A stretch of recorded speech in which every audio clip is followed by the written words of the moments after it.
بسم اللہ الرحمن الرحیم۔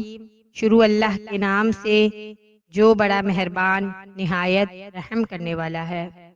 رسول اللہ صلی اللہ علیہ وسلم نے فرمایا، روز قیامت سورج مخلوق کے قریب ہو جائے گا، حتیٰ کہ وہ میل کی مسافت کے برابر ان کے قریب ہوگا، اور لوگ اپنے اعمال کے مطابق پسینے میں ڈوبے ہوئے ہوں گے۔ ان میں سے کسی کے ٹخنوں تک ہوگا، کسی کے گھٹنوں تک ہوگا، اور کسی کے ازار باندھنے کی جگہ تک، اور بعض کے منہ تک ہوگا۔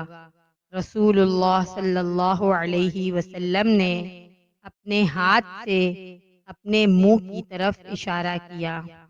مشکات المصابیح، حدیث نمبر 5540